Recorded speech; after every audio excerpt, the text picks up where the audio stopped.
Mi nombre es Carolina Puceto, soy pediatra, formo parte del Comité de Pediatría Ambulatoria de la filial Río Paraná, y este año, juntos con las filiales de Concordia y Río Uruguay, organizamos el curso del primer semestre del 2021, Control Integral de Salud, que buscamos actualización bibliográfica y herramientas prácticas para controles de calidad. Esta actividad fue incluida en la red de educación continua de la SAP y otorga 3 créditos para la certificación de especialidad. Se va a desarrollar los días miércoles, el primer y tercer miércoles de cada mes, hasta el mes de junio, todos en modalidad virtual, de 19 a 21 horas. En el encuentro de hoy, la doctora Liliana Saposnikov va a dar un pantallazo general de lo que es el control de salud y va a ir tocando diferentes ítems del control, y después la doctora Valeria Alcántara, Rodríguez Alcántara y Romina Ferreira van a hablar un poquito más específico del control de crecimiento. Hoy va a disertar, como decía la doctora Liliana Saposnikov, que es médica pediatra a cargo del área niñez de la Dirección de Salud Perinatal y Niñez del Ministerio de Salud de la Nación. La doctora Romina Ferreira, miembro del equipo técnico del área niñez de la Dirección de Salud Materno-Infanto-Juvenil de la provincia de Entre Ríos, es presidenta de la SAP Río Paraná y actualmente tesorera de la filial. Y la doctora Valeria Rodríguez Alcántara, médica pediatra, miembro del equipo técnico del área niñez de la Dirección de Salud Materno-Infanto-Juvenil de la provincia de Entre Ríos, secretarias de Asuntos Científicos de la SAP Río Paraná. Bueno, Liliana, si querés comenzar. Hola, buenas tardes a todos. Primero les agradezco que me hayan convocado porque en general la convocatoria al Ministerio de Salud de Nación tiene más que ver muchas veces con otras actividades, pero acá me pareció muy interesante porque es cuál es la mirada y por qué desde el Ministerio de Salud de Nación nosotros promovemos el control en salud como una política pública para la defensa de los niños. Sabía que algo iba a fallar. A ver, esperen que ya... Aprieta, ahí está. Ya está. Muchas veces cuando uno, digamos, estar trabajando hace 15 años en el Ministerio de Salud de Nación, me ha permitido y me ha dado el privilegio de recorrer las provincias del país y darse cuenta que hay un momento donde uno dice, ¿por qué eligió esta persona atender niños, no? Porque el cuidado de la salud es una, como dice acá, una empresa de las más ricas y vitales. Estamos generando y cuidando al grupo humano que va a ser el día de mañana la conducción y el capital productivo de un país, ¿no? Entonces, somos nosotros los defensores de los niños. El control en salud es un proceso longitudinal que se fundamenta en la atención médica que considera la familia y su entorno. Esto es lo que dicen las guías de la SAP del 2002, y es muy importante pensarlo así, pensar el niño y su entorno, la comunidad.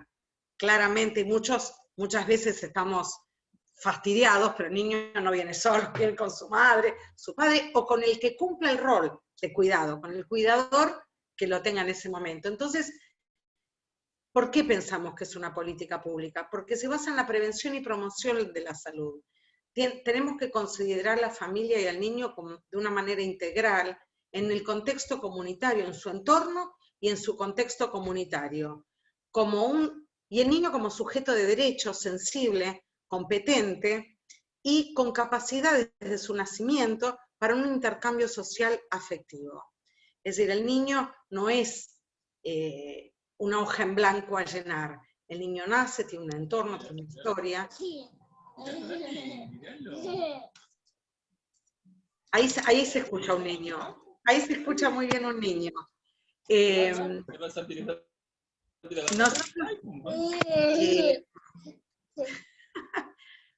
Pensamos que fundamentalmente nosotros pensamos en la iniciativa del bebé, y la verdad que los niños, desde el 2005, que tenemos la Ley de Protección Integral de los Derechos de Niños, Niñas y Adolescentes, realmente se fundamenta en el protagonismo de los niños. Siempre con el control en salud y el estar en contacto con los niños, tiene principios rectores de la Convención de los Derechos del Niño. Nosotros tenemos que pensar que la Convención de los Derechos del Niño es del año 89, es decir, es algo muy reciente en que se empieza a considerar la individualidad del niño. Y hemos avanzado un montón, y tenemos que pensar en que el niño tiene una participación directa, puede tomar decisiones en función a medida que va creciendo, puede elegir cosas. Nosotros lo vemos todo el tiempo en un consultorio, cuando no se deja revisar, cuando no quiere, no lo forzamos, tratamos de hablar con él, no sustituimos la voluntad del niño. Yo me acuerdo cuando yo empecé en la residencia, el niño se tenía que revisar y se revisaba, y si lloraba se salía a la madre. Bueno, hoy uno se anticipa para que el niño no pase situaciones de temor, que lo haga llorar, y uno va logrando un vínculo que permite que pueda hacerse el control. La autonomía progresiva, es decir, esto es un reconocimiento jurídico, donde el niño, uno piensa que va a ir desarrollando la capacidad de discernimiento, que le va a permitir tomar decisiones sobre su propio cuerpo, sobre sus actividades, sobre sus acciones. Siempre tenemos que pensar el interés superior de la niñez, ¿no? La ley 26.061 del año 2005 dice que el sistema de salud tiene que tener la máxima satisfacción integral y cuidar en forma simultánea los derechos y garantías que esta ley reconoce. Nosotros somos los garantes de esto, al ser pediatras y atender niños. Y la igualdad y no discriminación, es decir, poder de alguna manera garantizar la igualdad de oportunidades. Nosotros, el control de salud, pensamos que es una actividad del centro de salud, ¿no es cierto?, de los CAPS, que está a disposición de la comunidad. Esto me parece que es un tema muy importante para recordar. El CAPS está a disposición de la comunidad, no está a disposición de los profesionales que vamos a atender. Me parece que eso es un tema que tenemos que recordar porque a veces se nos pierde de vista, y la verdad, no es que si yo empiezo a atender a las 8, quiero que estén todos a las 8, así yo atiendo tiki, tiki, tiki, y finalmente se van rápido. Me parece que no es esa la intención, no es eso lo que tenemos que hacer, y tenemos que acordarnos de eso. Y entonces tenemos que tener la posibilidad de tener turnos con atención programada, el seguimiento según fichero cronológico. Tener una historia clínica es un derecho, también está garantizado por ley, la historia clínica. No es que si tenemos una libreta sanitaria muy completa va a sustituir la historia, porque la historia clínica es el documento que tiene el equipo de salud, que tiene el sistema de salud. Entonces, tiene un niño derecho, todas las personas, a tener una historia clínica. También cuando uno está en un CAPS, tiene una cartografía, sabe cuál es la zona de influencia, cuál es el área programática de su CAPS. Y todo esto uno lo tiene que saber, porque muchas veces dentro de la zona del área programática de ese CAPS, uno tiene zonas más vulnerables, o que están al lado del río, o que se inunda, y uno tiene que conocer que esa es la zona de mayor dificultad. Creo que estos temas que hacen el control en salud del niño también incluyen las oportunidades perdidas. Si el niño vino una vez a buscar la leche que le da el sistema, ver si tiene las vacunas, chequear, fijarse. Por ahí viene para buscar la leche para un niño más grande, pero tiene por ahí un tema con la lactancia materna. Es decir, dar prioridad a las necesidades de la familia. Yo sé que no es fácil de hacer, pero tenemos que volver al eje que nos llevó a ser pediatras y atender niños, volver a lo que es nuestra actividad, que es proteger a los niños. Tenemos que pensar que el cuidado de la salud de los niños y niñas es una tarea conjunta con la comunidad. Nos tiene que permitir ver la integralidad que tiene esta comunidad, esta región donde nosotros estamos atendiendo. Yo puse acá la asignación universal por hijo, y parece como un poco descolgada, pero nosotros como garantes de los derechos de los niños, la asignación es una política fundamental para, no solamente en este momento, después de todo lo que nos ha pasado, sino que siempre uno ve que hay subutilización del recurso. Entonces, ver cómo uno, desde el CAPS, puede facilitarle la asignación, y aunque todos pensamos que es algo que no nos pertenece, que no nos ocupa, o que no es nuestro tema, es porque hay una parte, tiene la asignación universal por hijo, tiene una condicionalidad en salud y en educación, que hace que una parte de la asignación se le dé si el médico o el equipo de salud tratante de ese niño puede certificar que cumple con los controles en salud y la vacunación. Y eso les permite una vez por año recibir el 20% de lo que es la asignación. Entonces, tenemos que ver con la asignación, es algo que nosotros tenemos que preguntarle a la familia, y sobre todo a esas familias en las que nosotros sabemos que hay mayor vulnerabilidad. Bueno, el marco legal, ¿no? La Convención de los Derechos del Niño, la Ley 26.061, acá puse solo algunas. La prohibición del trabajo infantil y protección del trabajo adolescente. Esto me parece muy importante para hablar, porque muchos consideran que le hace bien a los niños trabajar. No, no les hace bien. Los niños tienen que ir a la escuela, tienen que estudiar, tienen que aprender y tienen que jugar en su tiempo libre. Entonces, no les hace bien trabajar, y muchas veces hay un montón de lesiones que los niños tienen por el trabajo que realizan y nosotros ni siquiera las pensamos. No sé, en Entre Ríos, acá en Buenos Aires, es muy común ver a los niños trabajando en las verdulerías, cargando cajas, cargando un peso para el que el niño no está preparado para cargar. Y eso puede dejar lesiones que después signifiquen una menor calificación para su trabajo en la edad adulta. Y bueno, y no tienen que estar trabajando. Protección integral de las mujeres, bueno, los derechos del paciente, historia clínica, consentimiento informado. El niño merece un respeto a su intimidad, a su confidencialidad. Yo me acuerdo, yo soy pediatra y trabajé muchos años en el Hospital Posadas, y me acuerdo cuando nosotros estábamos en el consultorio atendiendo a un niño, y cualquiera abre la puerta, entra, pregunta algo, interrumpe la consulta. La verdad que a nosotros no nos gustaría como pacientes pasar por eso, a los niños tampoco. Entonces, asistencia, trato digno, respetuoso, intimidad, confidencialidad, autonomía. Muchas veces, con esto de la intimidad, muchas veces atendemos de a 4 por consultorio, en una guardia, y le hacemos sacar la ropa. Me parece que tenemos que rever todas estas situaciones y ver cómo encontrar ciertos lugares de cierta intimidad para los niños, sobre todo cuando son más grandes.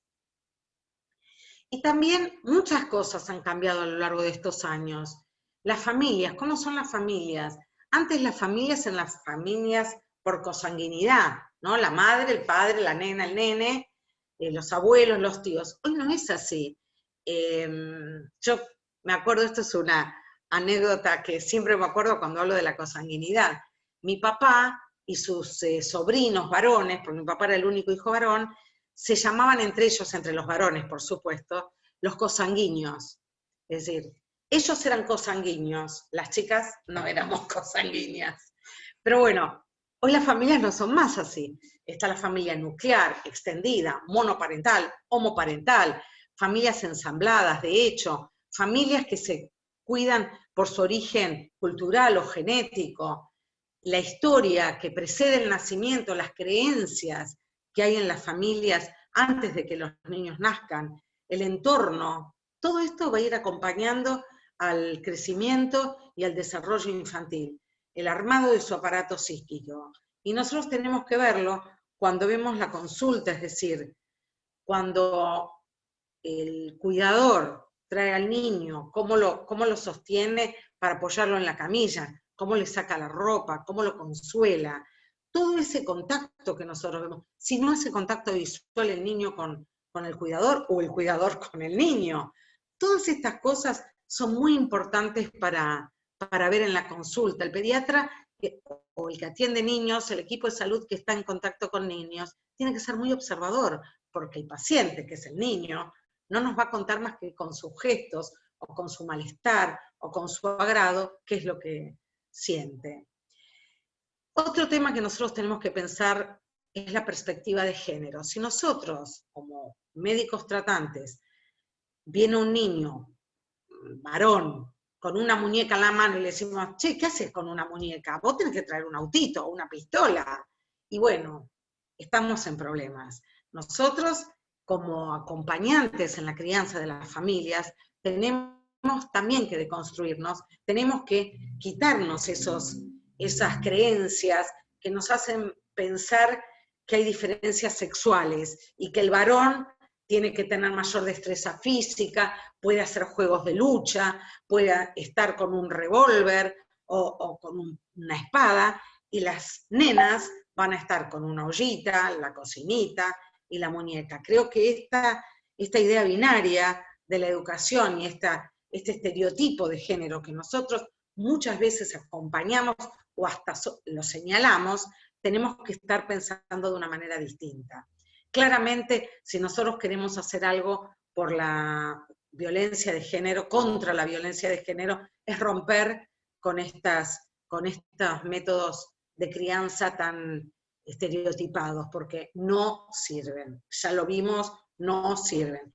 Y tener un lenguaje que sea, no sea sexista. No es los varones no lloran. ¿Por qué llorás en la consulta? Los varones no lloran. Y sí, también lloran, también tienen miedo.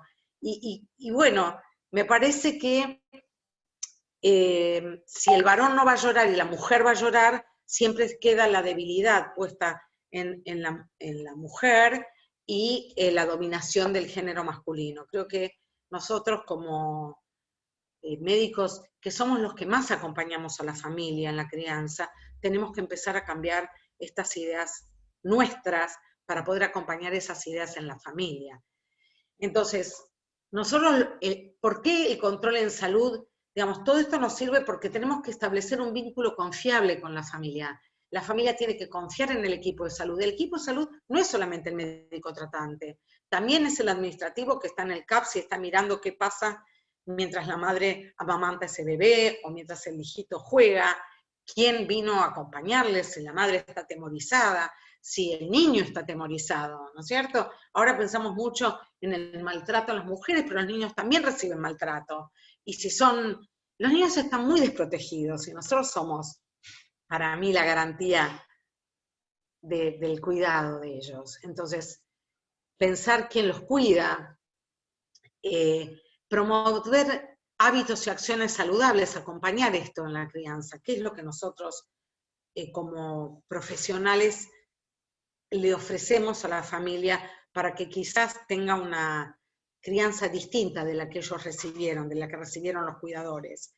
También nos sirve para prevenir y detectar precozmente enfermedades.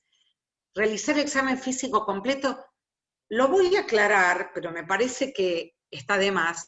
El niño hay que desnudarlo para hacerle el examen físico, ¿sí? Entonces en invierno tiene que haber un clima, por lo menos medianamente agradable, para que el niño pueda desnudarse.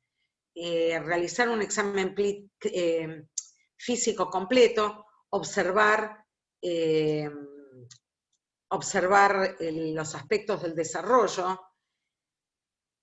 Nosotros en el Ministerio de Salud de Nación hemos generado una herramienta que se llama IODI, que es Instrumento de Observación del Desarrollo Infantil.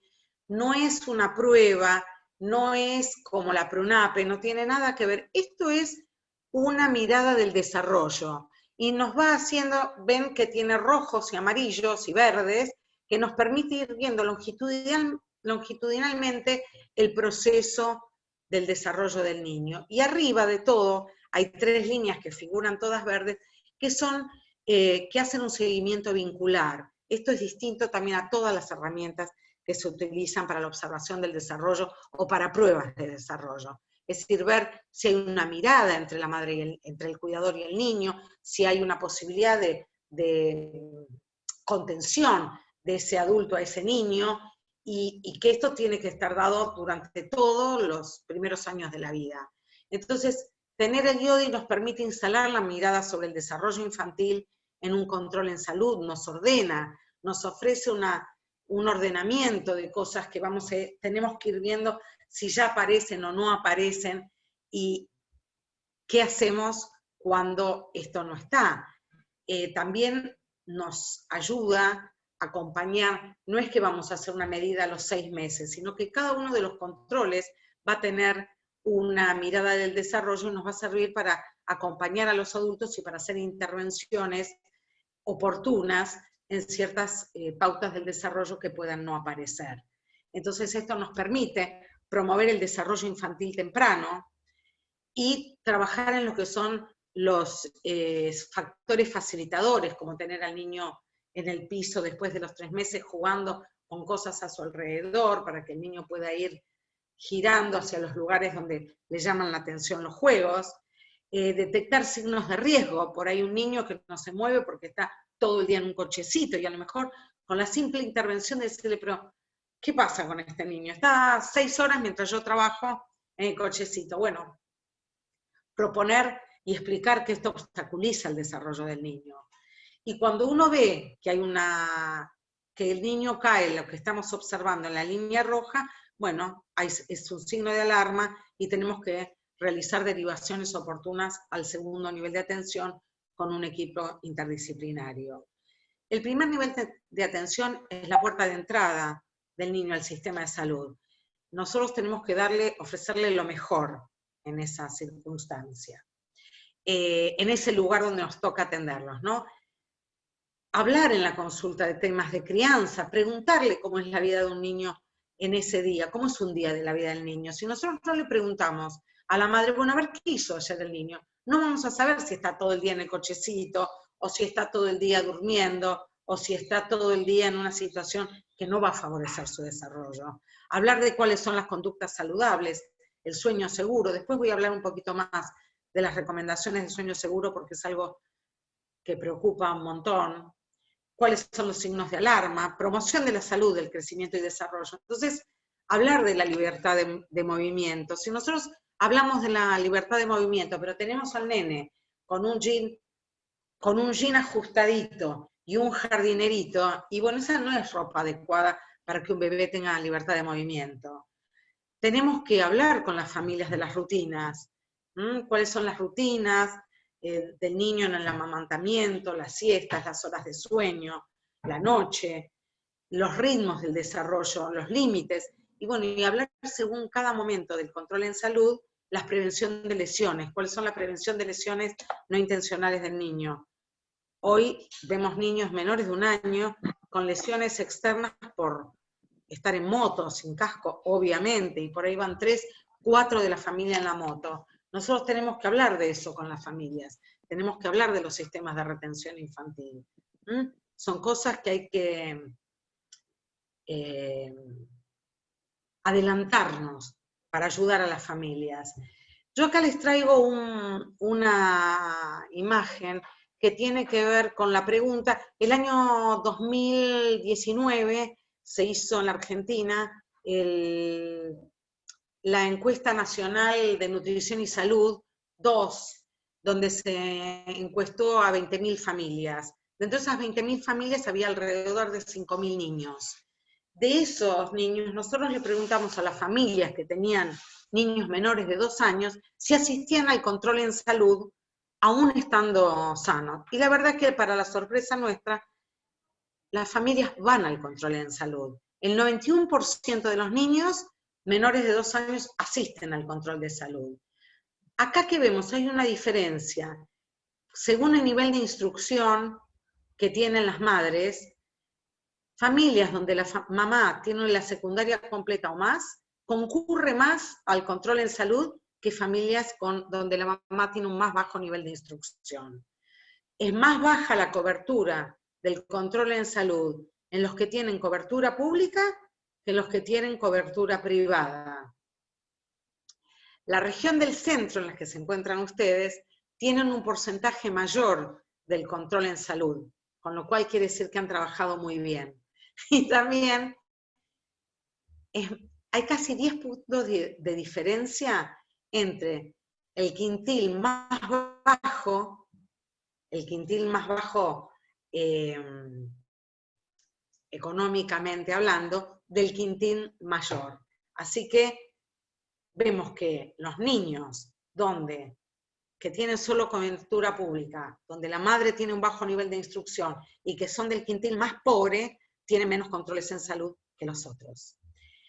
Nosotros acá hemos hecho una guía con los controles en salud, cuáles son los recomendados, cuáles son los mínimos, pero también nosotros tenemos que pensar que hay que valorar el riesgo biopsicosocioambiental de esa familia. Una familia que vemos con mayor vulnerabilidad, los tenemos que citar más seguido. Tienen que ser nuestros pacientes más cercanos.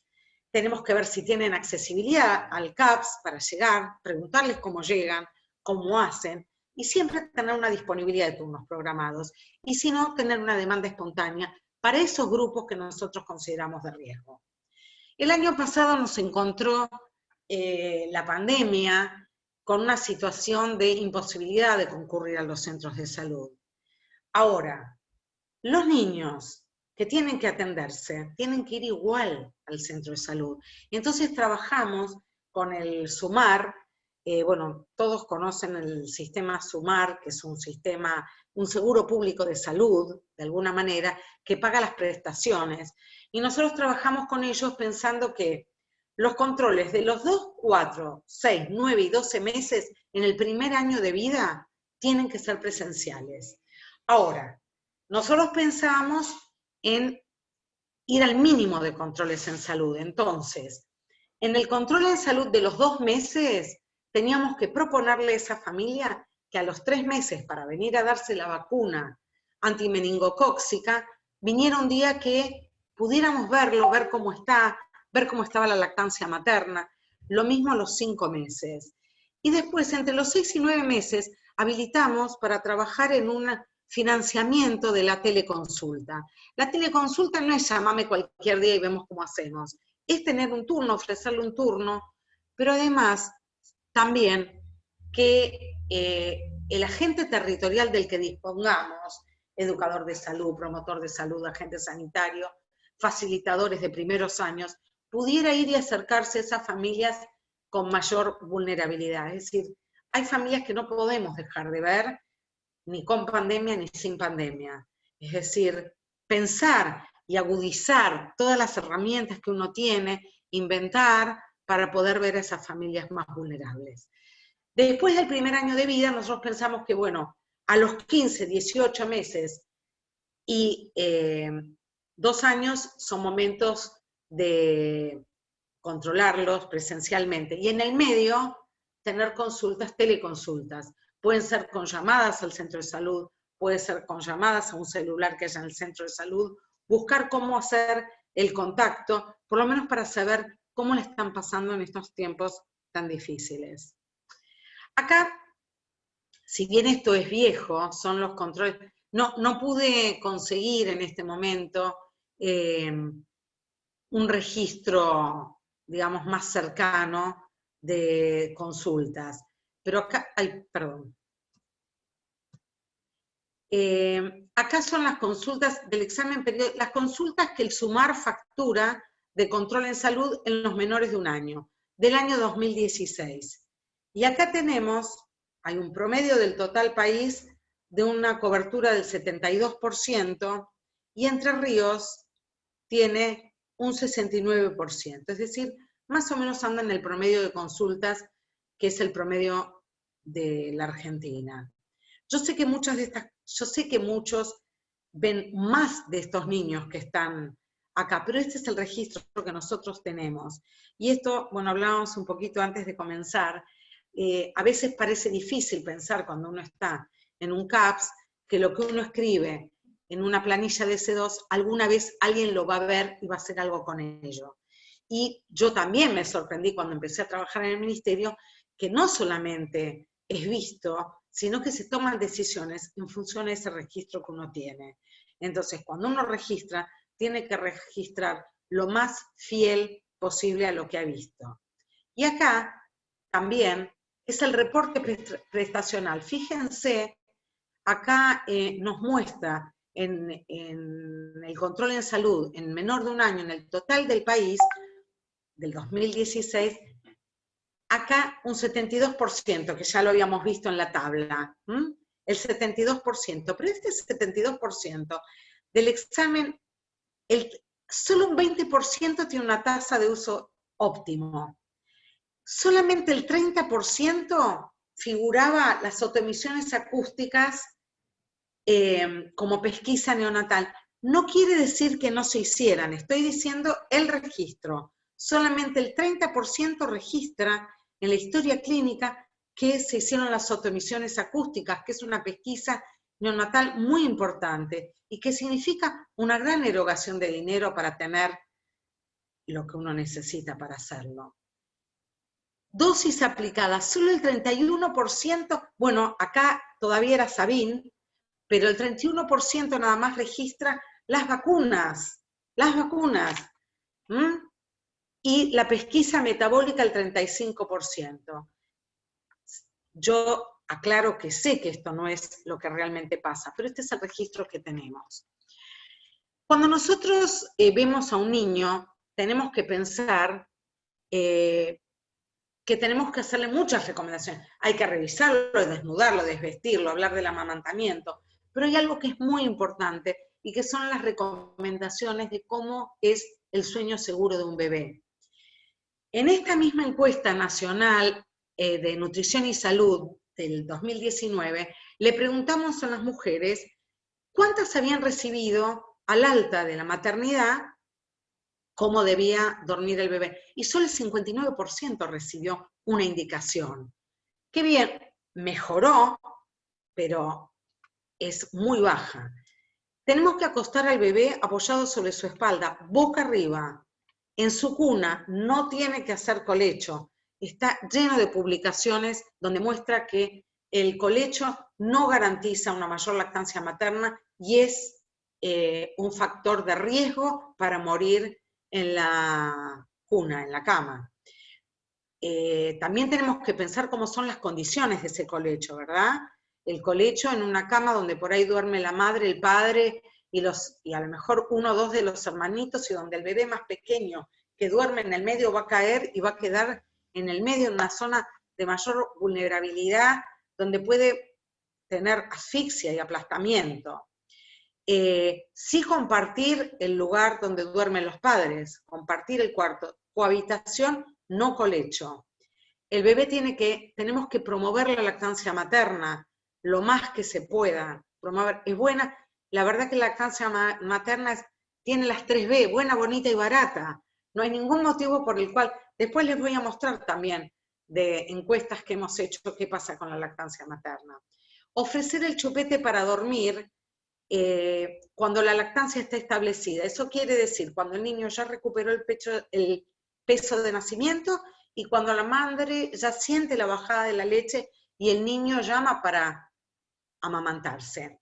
Solo el 29% de los niños usa chupete y es más común en familias más vulnerables que en familias en mejores condiciones.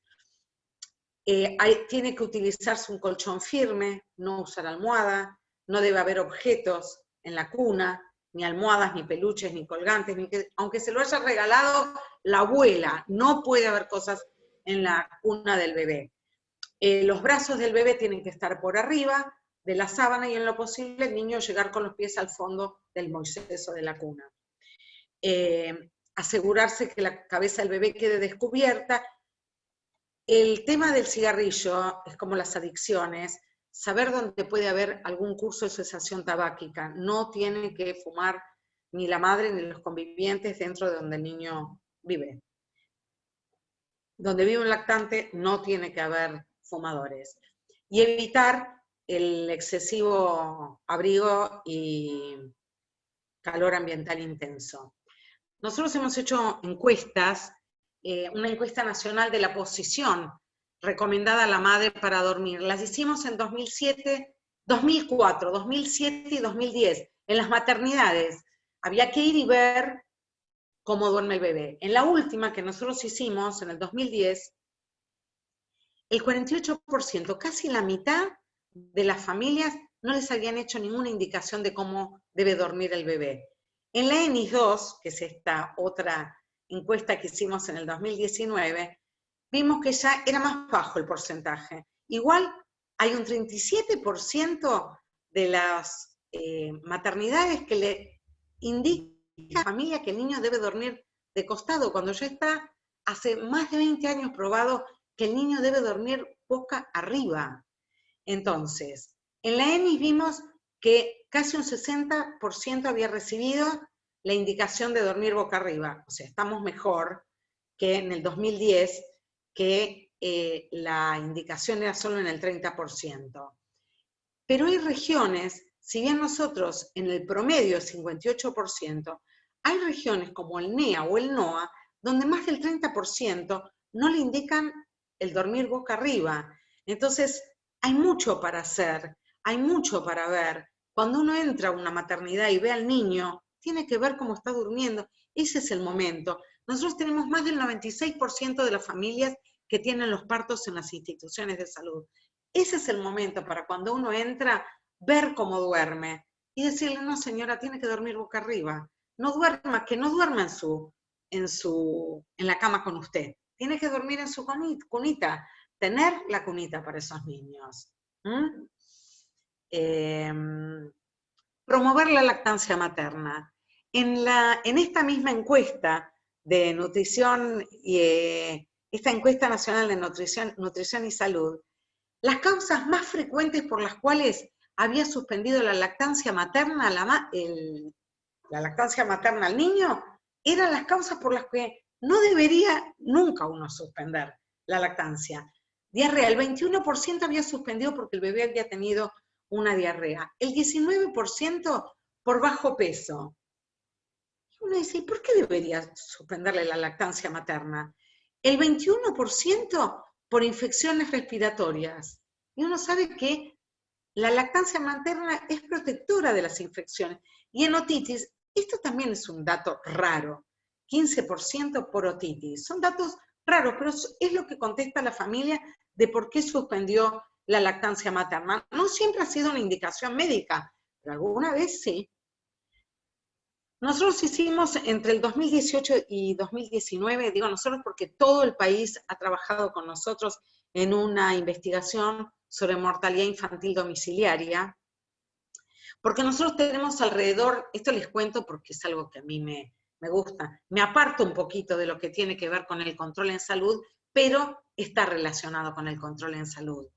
Siempre hay alrededor de 400, 500 niños que mueren por año en la mortalidad infantil en el primer año de vida en su domicilio. Es decir, no mueren por enfermedad, no mueren como los chicos más grandes que por ahí tienen una causa oncológica y se les da la oportunidad de terminar su vida en la casa, sino niños que en el primer trimestre de vida mueren en la casa. Entonces, hicimos una encuesta en todos los niños que murieron en domicilio en la Argentina desde el 1 de junio del 2018 hasta el 31 de mayo del 2019.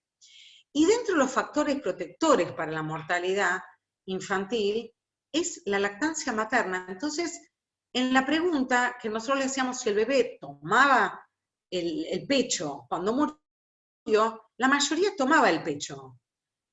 Pero miren cómo es la lactancia materna en el primer mes de vida, ¿sí? Lactancia materna sobre el total de niños fallecidos, y cómo baja la lactancia materna. Y esta línea amarilla es la lactancia materna exclusiva. Es decir, es un factor de vulnerabilidad no tomar el pecho. Y fíjense que casi el 70% de los niños que mueren en domicilio mueren durante los 3 primeros meses de vida. Y la mayoría no tiene lactancia materna exclusiva. Ahora vamos a ir al tema del hierro. El tema del hierro también es un tema que nos preocupa mucho. ¿Y por qué nos preocupa mucho? El programa Remediar, que con un gran esfuerzo presupuestario iba comprando medicamentos para los CAPS, llegó un momento que dejó de comprar sulfato ferroso porque se vencían los CAPS y no se indicaba. A ver, acá en esta misma encuesta de nutrición y salud, nosotros preguntamos, bueno, queremos saber, ¿toma hierro? Bueno, había un 30% del 53%, la mitad de los niños alguna vez tomó hierro. Ay. El 50%, había un 30% que tomaba hierro actualmente, o sea, eran menores de 1 año. Pero había un 45% que nunca había tomado hierro. Entonces, yo creo que para la incorporación de hierro hay que tomarse unos minutitos con la familia. No es, bueno, tome esto, le da medio gagotero por día y uno tiene que explicarle que hay que darlo alejado del pecho, de la leche, que uno, donde el niño escupa, mancha, que si el bebé no lo quiere tomar o lo escupe, uno lo puede mezclar con media naranjita exprimida que mejora la absorción del hierro. Sabemos que la lactancia materna, si bien el hierro baja la cantidad de hierro de la leche materna, el 50% del hierro se absorbe, tiene una muy buena biodisponibilidad. Es decir, el hierro tiene algunas cositas que nosotros tenemos que decirle a la familia. Por lo pronto tenemos que decirle que si el niño tiene una anemia prolongada, va a desmejorar su rendimiento escolar. Creo que eso, ya decir eso a una familia, creo que es alentarlo a la adherencia al tratamiento, al suplemento de hierro. Tiene que ver con la cantidad de nutrientes que tienen hierro, la biodisponibilidad de ese hierro, la posibilidad de absorción de ese hierro y las pérdidas que puedan tener por ese hierro. Pero hay varios momentos de la vida donde el hierro, donde la anemia, el niño tiene más posibilidad de tener anemia, pero sobre todo en el primer año de vida. Hasta los 2 años tenemos que darle hierro a los niños. Acá cuando me puse a buscar, me encontré con una controversia que tiene que ver, que se las voy a transmitir porque me parece que es importante, cuando uno sabe la controversia tiene mucha más chance de resolverla. Hay un consenso con respecto al hierro, a la provisión de hierro para la prevención de la anemia. Hay una del 2009 que es la que nos dice, nos da estas tablas. Un niño de término, desde los 2 meses hasta los 12 meses, hay que darle 1 miligramo por kilo día, y si es nacido de bajo peso, entre 1 y 2 miligramos por kilo día, hasta duplicamos la dosis. Si los niños son pretérmino, bueno, desde el nacimiento hasta los 18 meses. Sobre todo si son menores de 1.500 gramos, si nacen con menos de 1.500 gramos. Si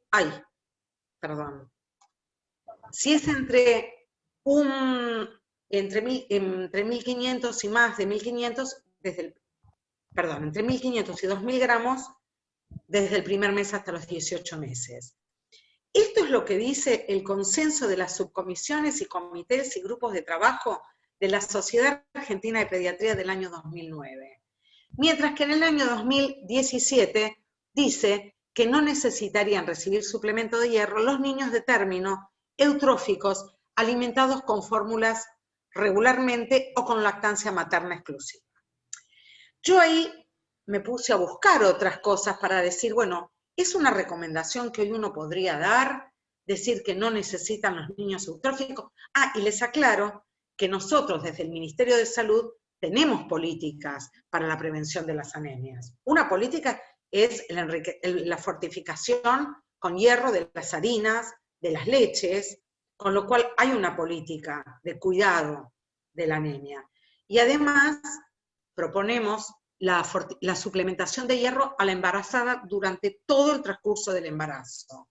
Y además, en el momento del parto, y esto es muy difícil de cumplir, pero tenemos que tender hacia eso, tenemos que ser los que lo logramos, pedir la ligadura oportuna del cordón, es decir, no ser muy precoces en la ligadura del cordón, porque así podemos darle mayores depósitos de hierro a ese niño que nace. Cuando busqué porque no me convencía que uno no necesita recibir suplemento de hierro.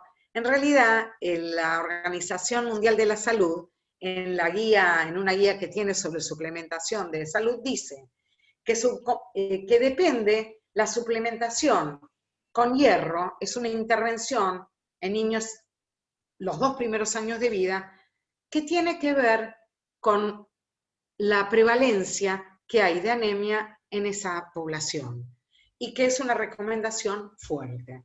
Entonces, en nuestra población, que ha pasado el año pasado, como mucha población mundial, la pandemia, yo creo que la suplementación con hierro es sumamente importante durante todo el embarazo y en los niños durante el primer año de vida, porque no siempre podemos asegurarnos que los nutrientes de la alimentación, cuando uno complementa la alimentación, después del 6º mes de vida, contenga el hierro necesario, que es el hierro animal, el más biodisponible.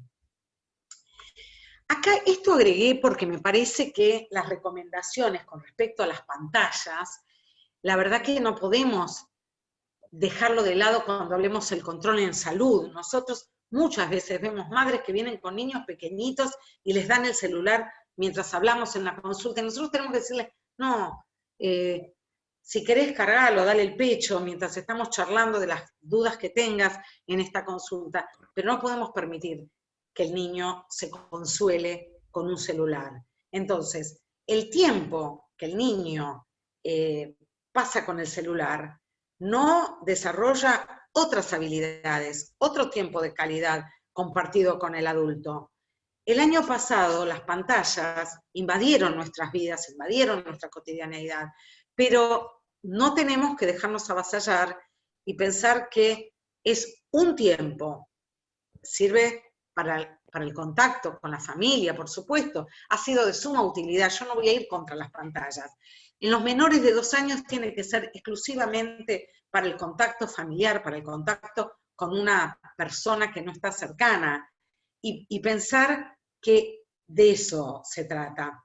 Nosotros, la OMS proponía no usar pantalla hasta los 2 años solamente con fines de contacto con la familia, de 2 a 5 años, media hora diaria, de 5 a 12 años, de 60 a 90 minutos, y mayores de 12 años, 2 horas. Esto cambió porque la escolaridad pasó a ser en pantallas. Entonces, hay que ser cuidadoso porque tanto la Academia Americana de Pediatría como la Academia Americana Oftalmológica habla de las dificultades que le trae al niño muy pequeño que está desarrollando su vía óptica estar con las pantallas y tan cercanas. Entonces, además de la prevención de la obesidad, que el niño se mueva, no puede ser este el único recurso de entretenimiento que tenga una familia para con un niño. Entonces, bueno, estimular distintas formas de contención para esos niños, ¿no? Yo sé que es difícil, pero me parece que son temas de los que tenemos que hablar. Y entonces, bueno, haciendo un resumen, ya se termina, ya se termina, quédense tranquilos. Acompañar a los adultos en las tareas de crianza de los niños en los primeros años de la vida. Observar y acompañar el desarrollo infantil temprano. Enfatizar en todo lo que el niño puede hacer y no quedar muy anclado en todo lo que él no puede hacer. Respetar los tiempos y los procesos de los niños. Respetar la iniciativa de los niños. Promover sus logros, que los avances sean los alcanzados por él mismo. No hace falta sentarlo en una sillita de comer si el niño no logra por sí mismo sentarse. No los ayuda, no los va a hacer sentarse antes. Ir ayudándolos para que puedan mejorar la confianza en sí mismos, su autoestima. Favorecer el vínculo de apego. En lo posible, el cuidador tiene que ser siempre el mismo, el que cuida a ese niño. Si la madre trabaja, si el padre trabaja, que sea siempre el mismo cuidador, porque entonces le va a estar dando mensajes similares de qué hacer, cómo hacerlo, cómo va a jugar con ese niño, cómo va a responder al desconfort de ese niño. Y bueno, desalentar la crianza con estereotipos de género me parece que es un tema que tenemos que plantearlos. Y bueno, y disminuir las situaciones de violencia. Todo lo que uno vea de violencia, desalentarlo, proponerle otras formas de límites, de control de las conductas de los niños. Y podría ser esto, pensar el control de calidad, porque yo les dije que el 91% de los niños en esa encuesta había tenido controles en salud. Pero después, cuando fuimos a ver qué se registraba, esos controles no eran de calidad. Entonces, recomendar el control en salud pediátrico, promover un desarrollo infantil, acompañar la crianza, la prevención de lesiones no intencionales en el hogar y en la calle. La mayoría de las lesiones no intencionales en el primer año de vida son dentro del hogar. Quemarse, que les caiga agua caliente, quemarse con un sistema de calefacción de la casa, durante el sueño, las pantallas, bueno, pensar en los factores facilitadores del desarrollo infantil. Uno puede tener a un niño mayor de 3 meses con una lona en el piso, jugando boca arriba, y eso le va a permitir mirar, ver a su alrededor, aprender de lo que uno ve. El seguimiento del crecimiento según las curvas, no es solo el desarrollo madurativo del niño, sino cómo crece ese niño, y ver en las curvas, ver si se va estancando, y medirlo todas las semanas no va a mejorar el crecimiento de los niños.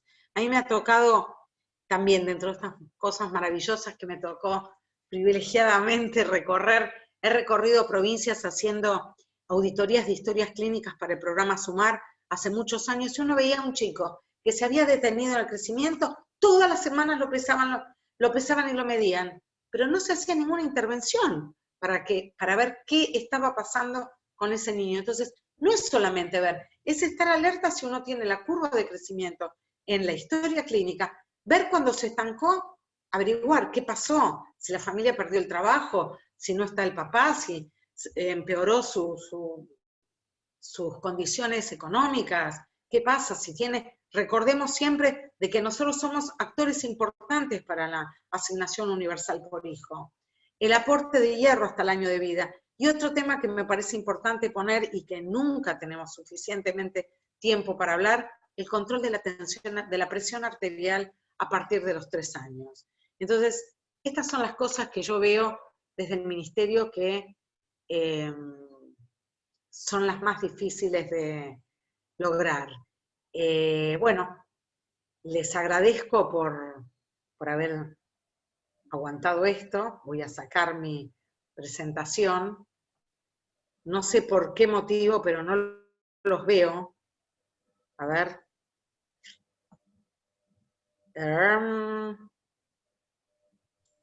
No sé si así los veo los participantes, pero bueno, yo ya terminé. Les agradezco un montón que me hayan invitado, les agradezco un montón que hayan estado escuchando, y voy a ver si puedo volver a la pantalla del Zoom.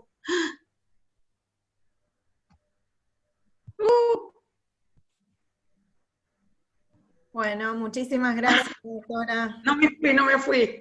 Ay, no. Me asusté, ¿eh? Bueno, ahora sigue Valeria. Liliana, muchísimas gracias por tu presentación. Ahí están escribiendo en el chat que, bueno, muy buena tu presentación, y como siempre hacemos, dejamos las preguntas para el final. Perfecto. Vamos a compartir entonces la segunda presentación, que la hacemos desde el área de niñez de la Dirección de Materno-Infanto-Juvenil de la provincia de Entre Ríos, donde me desempeño en conjunto con la doctora Romina Ferreira. A ver, que no estoy pudiendo agrandar la pantalla. Aguárdenme. En la parte de abajo, ¿vale? ¿No podés ver? Sí, porque arriba que tengo presentación. Una parte que no me deja. Ahí estamos, gracias Dora.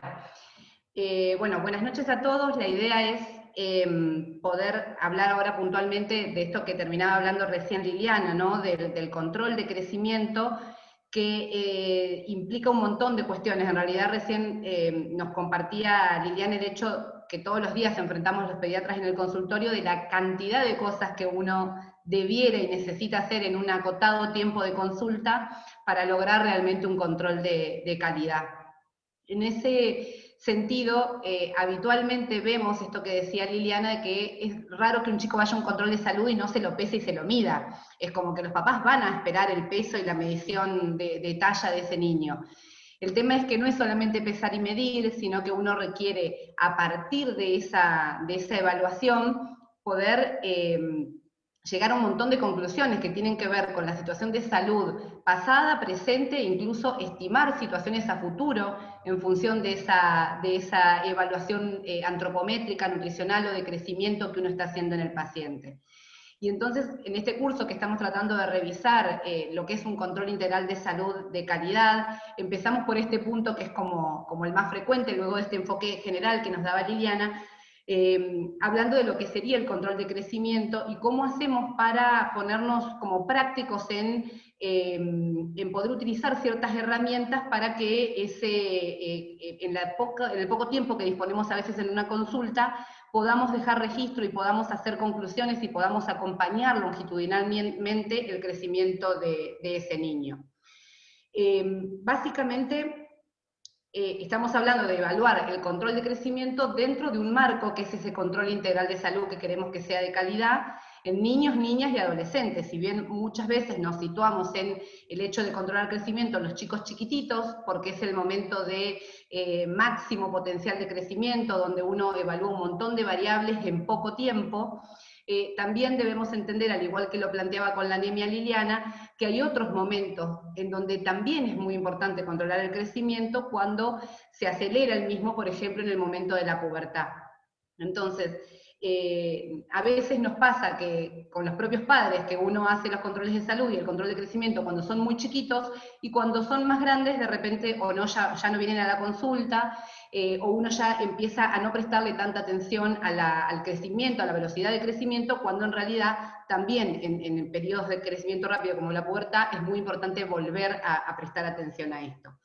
Por eso acá en la gráfica un poco lo que vemos es que si bien uno va a empezar evaluando muy de cerca el crecimiento en esos primeros 1000 días, el concepto de los 1000 días que excede al ámbito pediátrico, ¿no? Porque en realidad tiene que ver con que ese crecimiento del niño está francamente marcado por lo que ocurra dentro de la panza de la persona gestante, es decir, cuando el bebé comienza su formación, y va a ser básico es el desarrollo que va a tener, tanto en desarrollo neurológico como en crecimiento somático, en esos primeros 2 años de vida. Entonces los 1000 días son los 270 días de la gestación y los 365 días del primero y del segundo año de vida. Sin lugar a dudas que ahí uno pone el foco en control de crecimiento, en salud, en inmunizaciones, en todo lo que es un control integral de salud. Pero después tenemos la etapa de la primera y segunda infancia de 2 a 10 años y luego la de la adolescencia a partir de los 10 años.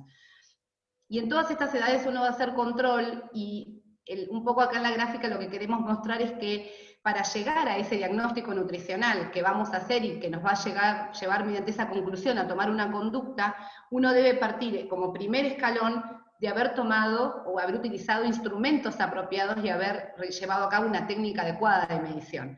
En la cadena de datos para controlar un paciente puede haber un montón de momentos en los cuales puede haber falla o error, incluso a veces al transcribir un valor en un registro, ¿sí? Pero la primera situación de error es cuando la balanza no funciona, cuando la persona que lo mide o pesa al niño no tiene la capacitación o la habilidad o la destreza para poder hacer una adecuada medición. Entonces partimos de ese punto para luego pasar a volcar esos datos a una curva de referencia o prescriptiva para hacer el percentilado, llegar al diagnóstico nutricional antropométrico, que idealmente, ahora vamos a ver, debe ser dinámico, el mejor diagnóstico es el que obtenemos de forma longitudinal a lo largo del tiempo, y posterior a eso tampoco quedarnos con eso. Esto que planteaba Liliana recién, de que no es únicamente hacer la antropometría, sino ver la situación integral de ese niño, su familia, la comunidad, para determinar un diagnóstico integral más allá de estrictamente la antropometría y poder finalmente, que es a lo que uno va a apuntar, llegar a una revaloración evolutiva a lo largo del tiempo y a poder ir tomando las conductas apropiadas, que es este ejemplo que Liliana decía, no es pesar y medir y no cambió nada, no va a cambiar nada con que el chico venga una semana tras otra a que lo pesemos y midamos, si no tomamos una intervención adecuada con ese paciente, tanto en la práctica del medio público como del medio privado. Y entonces, la primera herramienta que tenemos es la antropometría, ¿no? La antropometría es una práctica que a lo largo de los años se ha vuelto una práctica legitimada por el equipo de salud, una práctica que está muy aceptada por la comunidad, por las familias, una práctica de bajo costo, muy simple, cuya efectividad ya está aprobada, con esta buena aceptación social, principalmente porque además es un método no invasivo. Entonces nos permite, sin invadir al niño, cuidando este respeto de, como planteaba Liliana en su presentación, del ambiente adecuado para desnudar al niño, el tratar de que el chico no se asuste, sobre todo en determinadas edades, para poder hacer una adecuada toma de los valores de la antropometría, pero es algo que es no invasivo, y que nos permite identificar sujetos y poblaciones en riesgo, es decir, hacer evaluaciones individuales y hacer evaluaciones poblacionales, sobre todo para cuando uno debe hacer una intervención de salud pública. Y estos datos antropométricos nos van a permitir ver situaciones que han ocurrido en la vida de ese niño y que están marcándonos hoy, lo que evaluamos hoy nos permite ver qué pasó con ese niño hacia atrás, nos permite ver lo que está ocurriendo en este momento y, por ejemplo, viendo velocidad de crecimiento, viendo el tamaño alcanzado, talla alcanzada a los 2 años o 3 años, poder predecir en una línea de crecimiento cuál va a ser, por ejemplo, su talla adulta, ¿no? Predecir el futuro de ese niño. La antropometría nos lleva al diagnóstico de situación, del cual vamos a después a evaluar otros criterios en la integralidad, y nos permite en definitiva planificar, organizar y evaluar qué intervenciones vamos a hacer. Por supuesto, volvemos a lo anterior, para que yo pueda llegar a planificar, organizar y evaluar intervenciones y tomar una buena decisión, los datos antropométricos deben haber sido tomados adecuadamente. Las mediciones básicas que tomamos siempre, esto obviamente vamos a ir como rápido porque es algo que hacemos todos los días, pero seguramente algunas de las cosas que vamos nombrando, en realidad por ahí a veces no las tenemos tan frescas, o de tanto hacerlo también cometemos algunos errores de usos y costumbres. Las mediciones básicas que todos tomamos es peso, talla, perímetro cefálico, no olvidarnos del perímetro cefálico, la importancia que tiene monitorear el crecimiento del perímetro cefálico, que nos habla del crecimiento de la masa encefálica de esos primeros años de vida. Esto nos permite construir los índices peso-edad, talla-edad, índice de masa corporal-edad y perímetro cefálico-edad, que los vamos a expresar de distintas formas estadísticas. La que más utilizamos son los percentilos, pero también existe el score Z, el porcentaje de adecuación, y tenemos que saber interpretarlo para tomar una buena conclusión. Y así se construyen los indicadores aplicando los índices a una determinada población. Cuando hablamos de los instrumentos, sabemos que usamos la balanza de Platón lactantes, la balanza de pie en los niños preescolares y mayores, y la importancia es que estos instrumentos estén adecuadamente calibrados. Y cuando hablamos de la talla, un comentario en relación a esto tiene que ver con el cambio, que creo que todos manejamos esta información, pero por las dudas lo vamos a nombrar, que es el cambio que tomamos en su momento en cómo tomar la talla o la estatura o longitud corporal del niño en función de la edad. Habitualmente, cuando utilizábamos, previo a las tablas de las curvas de la OMS, cuando utilizábamos las curvas de Lejarraga, utilizábamos la longitud corporal con el niño acostado hasta los 4 años, porque así habían sido construidas las tablas en su momento, y por lo tanto para comparar nuestro niño, nuestro paciente, con esa tabla de referencia, debíamos medirlo acostado hasta los 4 años.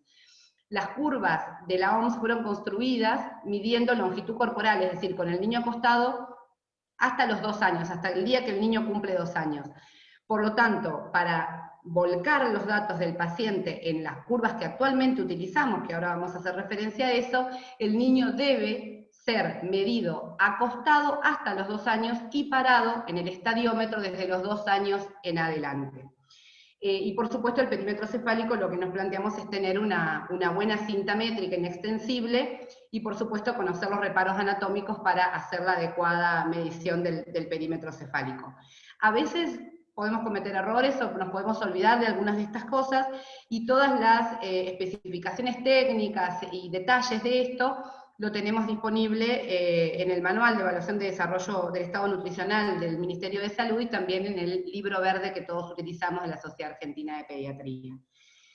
Este es un dato que les mencionaba recién, que a veces no todos lo tenemos presente, ¿no? Y es que si por algún motivo no es posible medir parado al niño mayor de 2 años, porque en realidad sabemos que no es fácil medir parado a un niño de 2 años y 2 meses, 2 años y medio, que lograr que esté parado, con la cabecita puesta en la postura adecuada, con, que se quede con las piernas adecuadamente extendidas, que no se asuste con el estadiómetro, a veces trae dificultades y lo terminamos midiendo acostado, como habitualmente lo hacíamos antes, ¿no? Entonces, si no es posible medir parado a ese niño mayor de 2 años, a la talla que obtenemos midiéndolo acostado se le debe aplicar lo que llamamos el factor de corrección, que es la diferencia de talla que tenemos entre estar parados y estar acostados. Por lo tanto, un mayor de 2 años, si lo mido acostado, al valor que obtengo le debo restar 0,7 centímetros antes de volcarlo a la curva. De lo contrario, ya estoy incurriendo en un error. El índice de masa corporal, estimo que todos lo sabemos calcular, pero a veces también hay confusiones, es el peso sobre la talla al cuadrado, y por ahí la duda a veces es en qué unidad utilizo al hacer el cálculo.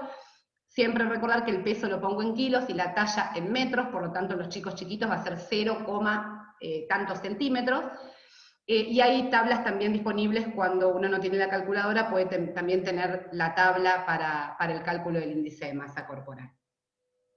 Con respecto a las tablas y curvas de referencia, Liliana decía recién, hacer la antropometría y volcar los datos a la curva. Esto vemos que en la práctica, por cuestiones de tiempo, por cuestiones de disponibilidad de los materiales, por un montón de situaciones, no siempre el peso y la talla son volcados a la curva para poder sacar una conclusión, ¿no? Entonces hacemos mucho hincapié en un control de calidad en la utilización de las curvas. Esto permite que el diagnóstico antropométrico se efectúe comparando la medición del sujeto, del niño, niña, adolescente que estoy evaluando, comparándolo con una población normal, que la puedo considerar normal por ser una población de referencia o de forma prescriptiva. Y ahora explicamos un poquito eso.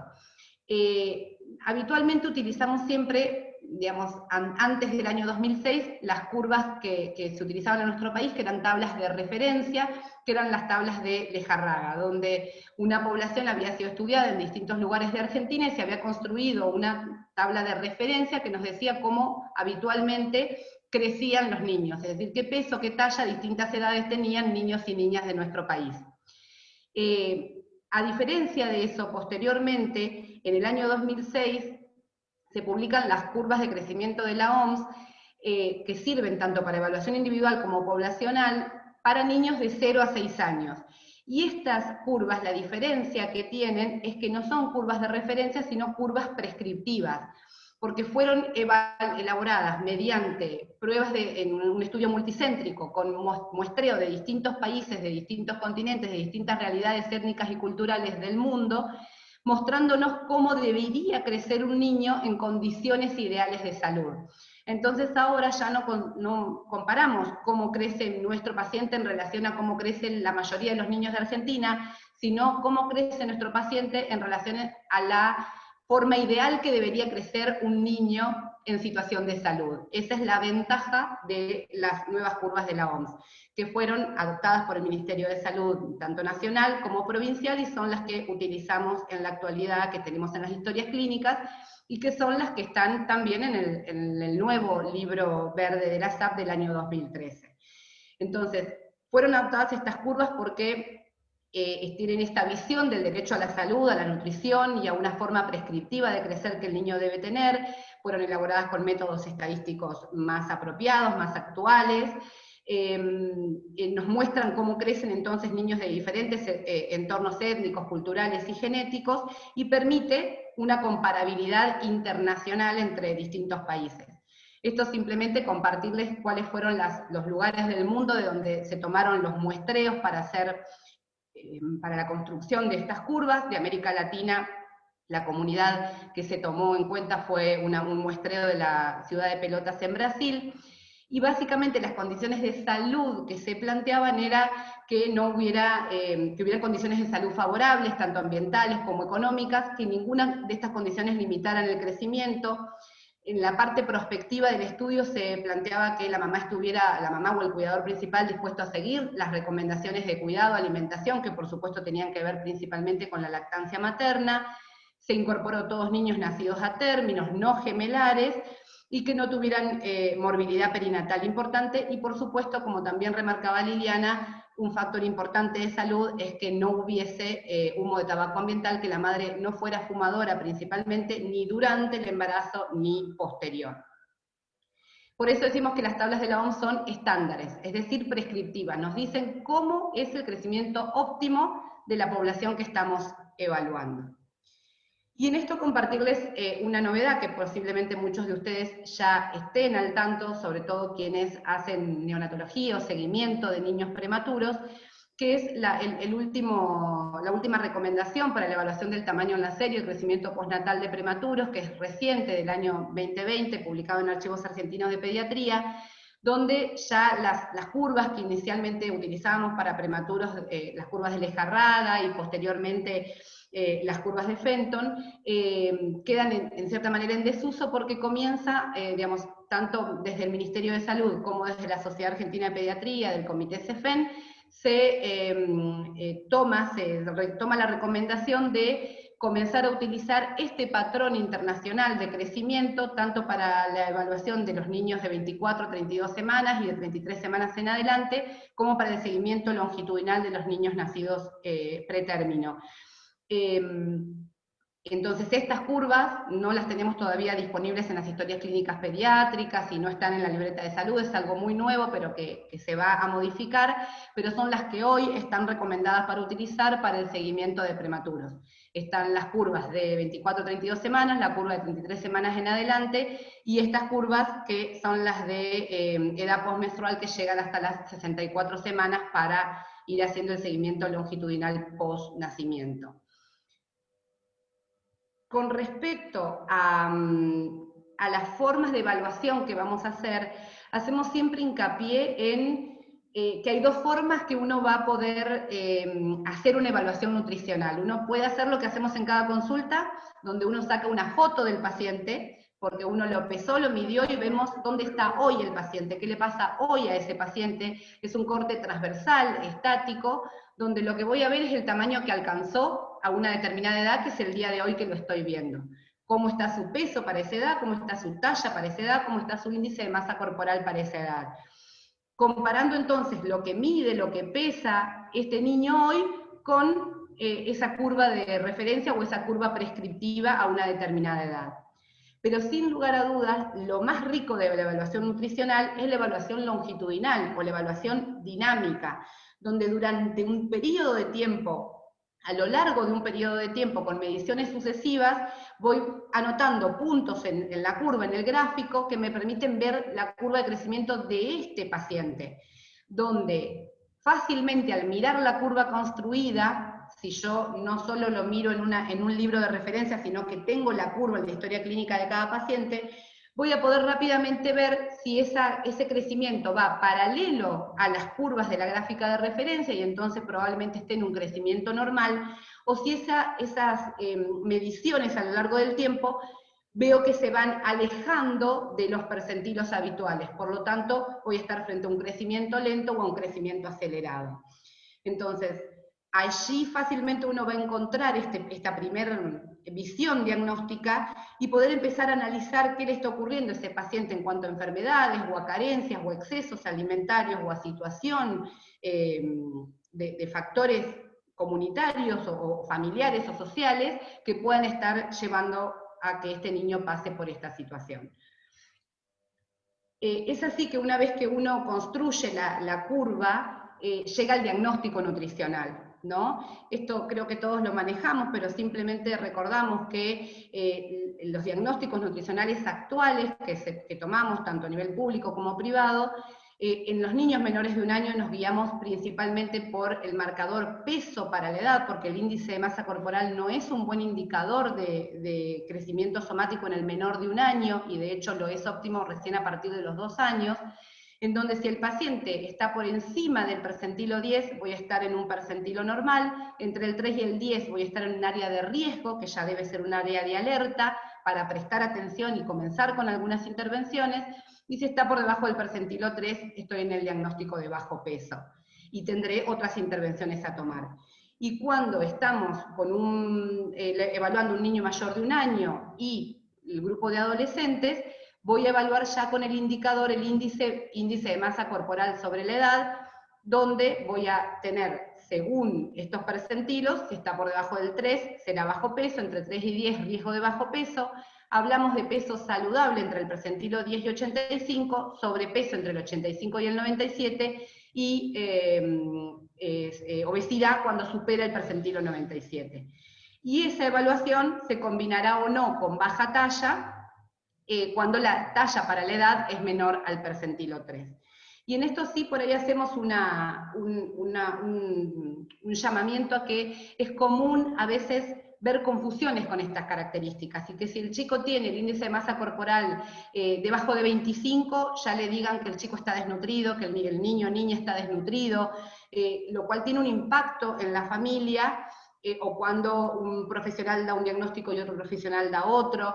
Entonces, siempre es importante por ahí que todos podamos hablar un mismo idioma en el seguimiento de los pacientes, sobre todo cuando un paciente es seguido por más de un profesional dentro del equipo de salud o en la atención que el paciente está recibiendo. Y la otra cosa que es común ver es que cuando está por debajo de la talla por debajo del percentilo 25 o debajo del percentilo 10, ya le digan que es talla baja. Y en realidad talla baja se define por el percentilo menor al 3. Si está por encima del percentilo 3, si bien uno va a evaluar claramente cuando estamos en los percentilos más bajos, tenemos que mirar con más detalle la velocidad de crecimiento, no podemos diagnosticar una talla baja con una talla en percentilo 10, 15, 20, 25. Por eso es importante poder construir esa curva y poder, digamos, ¿a qué apuntamos? A que uno no llegue a dar el diagnóstico de bajo peso. Muchas veces cuando uno dice, uy, este chico está en bajo peso, cuando miro hacia atrás, el chico hace rato que viene cayendo, y estaba en un peso normal, y fue cayendo de percentilos, y hoy le voy a diagnosticar a la mamá un bajo peso. Lo ideal sería, lo mismo una baja talla, por otro lado, en la epidemia actual que estamos viviendo, que es la epidemia de sobrepeso, obesidad, no llegar al momento donde uno decir el chico tiene un diagnóstico antropométrico nutricional de obesidad. Ese chico, previo a llegar a la obesidad, tuvo un crecimiento acelerado, fue ganando percentilos hacia arriba, y es esa la situación en la cual uno tiene que poder intervenir para no llegar al sobrepeso y a la obesidad. Y esto se ve en la evaluación dinámica. Ese sería un diagnóstico oportuno en tiempo y en intervención. Entonces, fácilmente, si uno ve que un paciente cruza hacia abajo percentilos, de los 7 percentilos que utilizamos habitualmente por costumbre en Argentina, cruza más de 2 centilos hacia abajo, voy a hablar de crecimiento lento. Cuando la curva va paralela a los percentilos mayores, voy a pensar que el crecimiento es saludable, es un crecimiento normal, y cuando va cruzando percentilos hacia arriba, voy a hablar de un crecimiento acelerado. Y entonces, por ejemplo, acá tenemos estas gráficas como para poner en palabras, en gráfico, perdón, lo que estamos planteando. No sé si se ve el cursor, pero de repente, acá en la curva celeste, cuando uno ve esta curva que es la curva F, uno va viendo básicamente que el paciente, si yo le saco una foto a los 2 años, el paciente estaba en percentilo 50-75. Y yo puedo decir que es un percentilo normal. Si yo saco una foto a los 4 años, el niño sigue estando en percentilo normal, porque está en percentilo 25, 10-25. Yo podría decir que ese niño está en un percentilo normal. Pero si yo fui graficando y pude ver el crecimiento longitudinal de ese niño, me tiene que llamar la atención que un chico que habitualmente venía en un percentilo 50-75, ahora se encuentra en el 10-25. Es decir, que bajó, cayó 2 centilos mayores. Y por lo tanto esto es un crecimiento lento. Esta curva es anormal. Y antes de que ese chico llegue a este último punto de estar en un área de riesgo 3-10, poder saber que ese chico viene con un crecimiento alterado y poder estudiarlo a tiempo. Lo mismo la curva G, que va mostrando un crecimiento acelerado. Y en cuanto a la talla, puede ser normal tanto el niño del punto A, como el del punto B, como el del punto C, que está en el percentilo 5, y también es normal. No es normal el punto D, donde claramente la talla de ese niño está totalmente por debajo del percentilo 5, o el punto E, donde está encima. Entonces, básicamente lo que buscamos es poder utilizar adecuadamente esta herramienta y que realmente nos dé el diagnóstico que buscamos. Lo mismo en la curva rosada, no es lo mismo un niño que viene con la curva H, que es la de la izquierda, a un niño que viene con la curva I. Ambos están por debajo de la curva normal, ambos están por debajo del percentilo 5. Pero la curva H muestra una velocidad adecuada de crecimiento paralela a la curva, y la curva I, francamente, cada vez se va alejando más de la normalidad, con lo cual no solo tengo un niño con baja talla, sino un niño con un déficit de crecimiento que no es pasado, sino que es actual, aún sigue afectando su crecimiento. Y entonces tenemos las curvas de velocidad de crecimiento, que son las curvas de Kanner, que tenemos en el libro verde de la Sociedad Argentina de Pediatría, que no siempre utilizamos. Y ahí tenemos esta cuestión de que obviamente cuando uno tiene tantas cosas para hacer en el control de salud, la verdad que por ahí no le vamos a calcular velocidad de estatura y velocidad de peso a todos los chicos que vengan a la consulta. Pero sí tenemos que poder ver a qué chicos le voy a ir a mirar la velocidad, que son aquellos chicos en los cuales, si yo vengo graficando la curva de crecimiento, veo que la curva no va paralela como debiera ser a los percentilos. Para los que se acuerdan de cómo calculamos velocidad de crecimiento, sabemos que es un poco engorroso. Uno va a medir un periodo de tiempo que cuanto mayor sea, mejor conclusión voy a sacar, y voy a ver la velocidad de crecimiento en función de la diferencia de centímetros o gramos entre dos mediciones sobre el tiempo que hubo entre esas dos mediciones. Y la forma correcta de hacerlo es calculando la edad decimal. ¿Qué edad decimal tenía el niño en la primera medición y en relación a su fecha de nacimiento, y qué edad tenía en la segunda medición, y sacar este cálculo con una tabla que está disponible en el libro? La realidad es que obviamente que en un paciente que yo estoy viendo específicamente que viene con el diagnóstico de baja talla, uno se puede sentar a hacer este cálculo, digamos, en detalle. De todas maneras, uno puede tener un aproximado de la velocidad calculando qué diferencia de peso hay entre dos mediciones o qué diferencia de centímetros hay entre dos mediciones, que la voy a expresar en función del crecimiento por año, porque la curva está construida en gramos año o centímetros año. Entonces, si yo vi un niño de un año a otro año en 12 meses justo, y creció 5,5 centímetros, yo sé que ese chico, bueno, tiene una velocidad de crecimiento de 5,5 centímetros por año. Si yo lo vi en 6 meses y aumentó 2 centímetros, voy a decir, si en 6 meses aumentó 2 centímetros, en un año aumentaría 4. Y por lo tanto lo voy a volcar a ese dato en centímetros año, 4 centímetros año. Y lo voy a graficar en el medio de las dos mediciones. Si yo lo controlo a los 4 y a los 5 años, la velocidad de estatura o la velocidad de peso se grafica en el medio de esas dos mediciones, o sea, en los 4 años y medio. Estas cosas que parecen complejas, cuando uno lo hace con frecuencia, la realidad es que lo hacemos más fácil. Y entonces pasamos a plantear lo que decíamos al principio, que la antropometría es una muy buena herramienta, pero que no alcanza, no hacemos diagnóstico nutricional únicamente con la antropometría. Es importante la evaluación clínica integral, evaluar una buena anamnesis, un buen examen físico de ese paciente, qué otros datos veo para pensar en sobrepeso, en obesidad, en una baja talla armónica, disarmónica, en signos de desnutrición o déficit. Voy a analizar la ingesta alimentaria. El chico puede tener un muy buen peso en cuanto a que yo vea que tiene su peso y su talla en percentilo 50. Y sin embargo tiene hábitos nutricionales pésimos, y dentro de 2 años probablemente lo tenga quizás en sobrepeso o con una dieta muy restrictiva que en micronutrientes seguramente es deficitaria.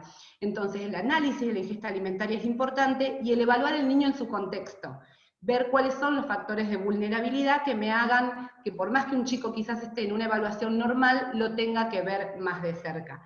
Por lo tanto, cada curso de acción no lo dice el libro, lo dice el equipo de salud que evalúa a ese niño en su individualidad y determina qué diagnóstico tiene y cómo seguirlo.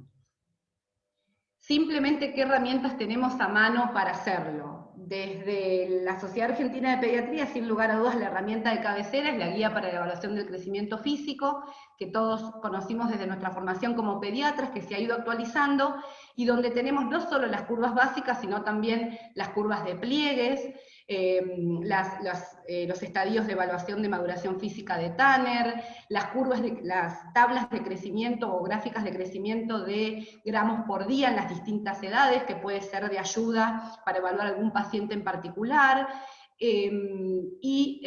curvas de perímetro de cintura, es decir, un montón de herramientas que por ahí no utilizamos en todos los pacientes, pero que pueden ser de mucha utilidad en un subgrupo de ellos.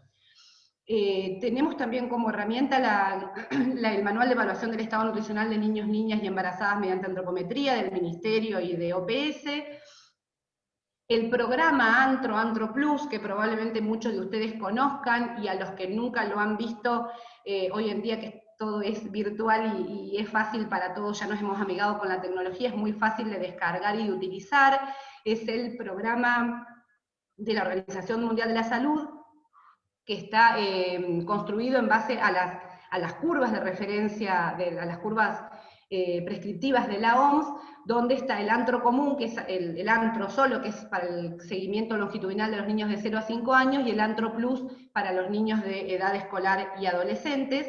Se descarga el programa y permite hacer los cálculos antropométricos, hacer un examen individual de un determinado paciente, y va quedando el registro, con lo cual podemos ir construyendo la curva de ese paciente de forma digital, y tiene también un apartado de encuesta nutricional y también de algunos marcadores de evaluación del desarrollo.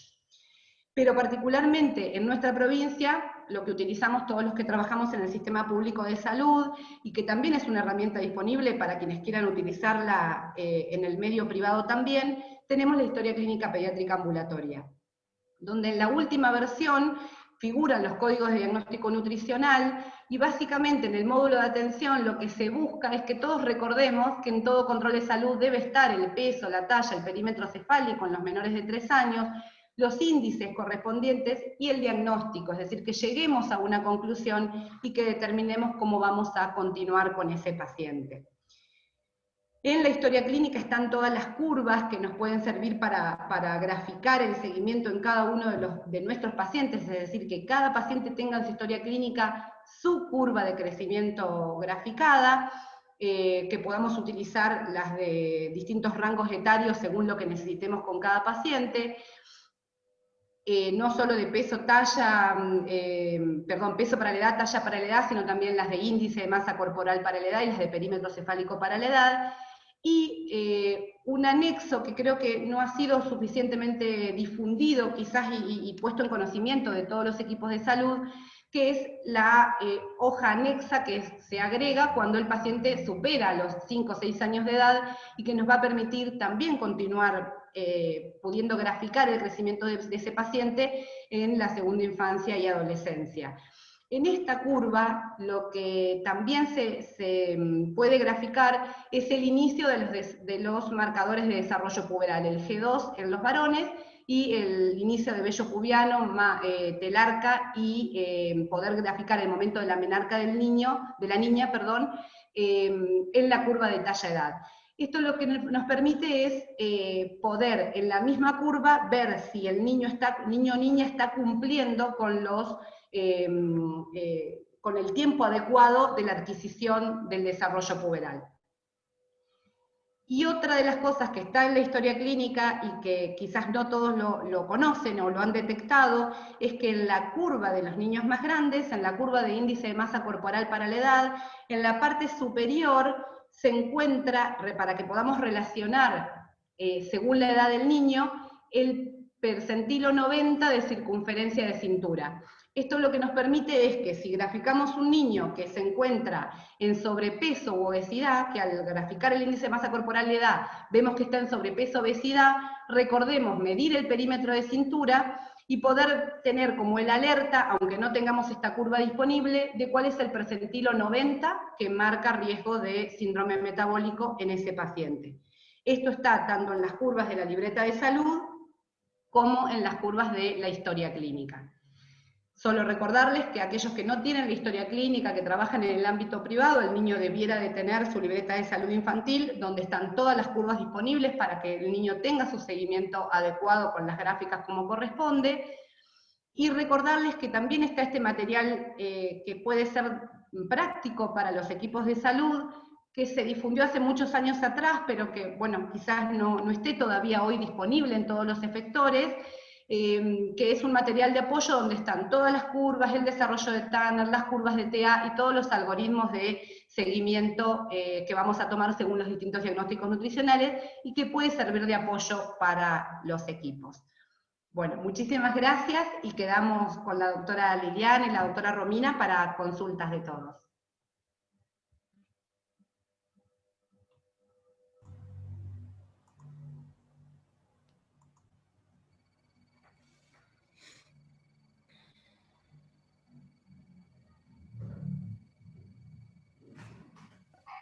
Se durmieron. No quedó nadie en pie.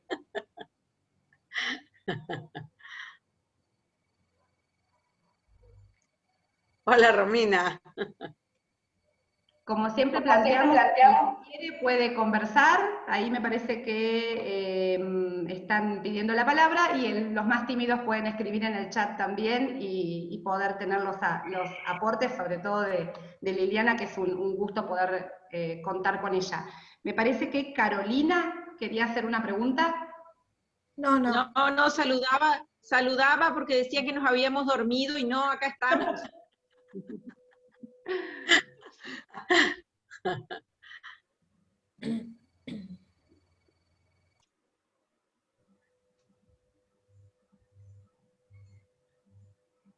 Bueno, anímense, porque seguramente alguna duda o alguna consulta, ya sea de disponibilidad de los materiales o de situaciones clínicas o lo que se les ocurra en este momento, seguramente alguna duda puede surgir.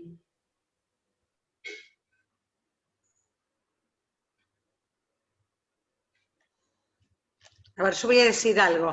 A medida que pasaron lo que vos decías, Valeria, me acordé que no le di, dentro de lo que es la consulta del niño, no le di suficiente énfasis. Dije lo del niño, cómo es el día de un niño, pregunté pensé en el objetivo de la consulta, pero no hice suficiente hincapié con lo que tiene que ver con las inmunizaciones, que también es como recomendación importante para prevención del síndrome de muerte súbita del lactante, ¿no? Tener las vacunas completas también es una recomendación. Así que, bueno, dentro de lo que es la consulta, además de todo el día del niño, qué come, cómo duerme, quién lo cuida, dónde está, también las vacunas al día, ¿no? Tal cual, sobre todo en este momento, con toda la situación de la pandemia y todo, siempre volvemos a reforzar el hecho de que aún en pandemia y en toda situación las vacunas no debieran postergarse y aprovechar, bueno, la vuelta a clase para la inmunización adecuada de todo ese grupo que fue uno de los más afectados a nivel nacional y en nuestra provincia también. Hay algunas consultas en relación al material que mostrábamos al final. Dora les va a compartir, seguramente, creo, Dora, que lo habías puesto antes, pero yo no lo veo en el chat, ahí lo acaba de volver a poner. Es un link de un drive donde están todos estos materiales: la historia clínica pediátrica de niñas y niños, el material de consulta, este cuadernillo de apoyo para los equipos de salud, que la verdad que es bastante práctico, es un material que hicimos hace muchos años, con la recopilación de material con Élida, cuando estaba acompañándonos en ese momento en la Dirección de Maternidad e Infancia, y que la verdad que en su momento no llegó a ser difundido suficientemente por cuestiones de planificación, organización y recursos, y que es uno de los ejes que queremos retomar con Romina este año para fortalecer este eje de controles integrales de salud. Así que ese cuadernillo también está allí, y la libreta de salud también, que bueno, debiera haber continuidad, pero a veces algunas personas también nos consultan para poder, algunos padres, imprimirla cuando no la tienen. Así que todo ese material está en ese link. Si llegan a tener alguna dificultad para descargarlo o algo, nos avisan, y si no, pueden copiar el link del chat, los que por ahí no tengan clara la tecnología. Dora lo va a mandar por mail también, al igual que las presentaciones, como hacemos siempre.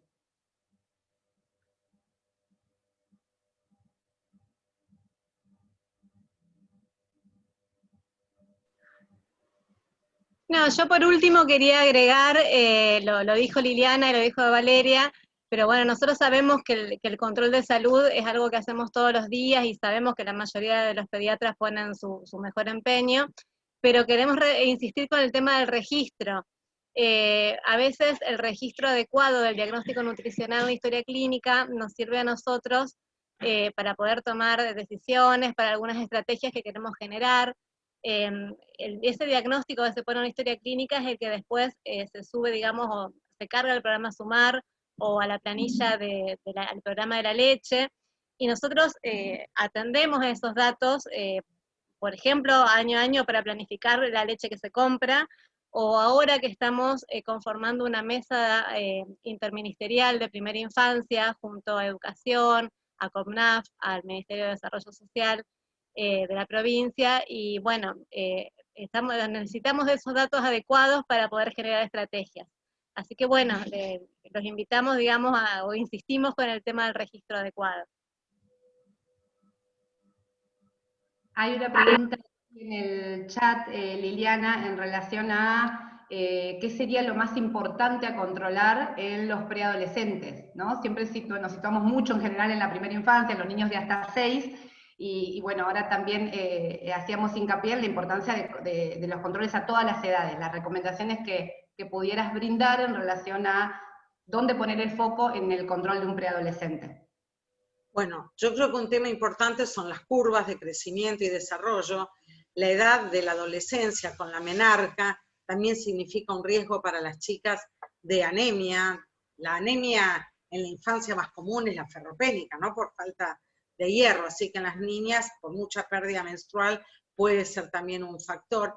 Y a mí me parece que no tenemos que olvidarnos, como pediatras, cuando llegamos a un puber, siempre que uno ve un niño, tiene que hablar con el niño. Yo esto lo quiero decir porque uno va a escuchar cosas increíbles y además me parece que muchas veces hablamos con la mamá y el niño está al lado como si fuera un poste.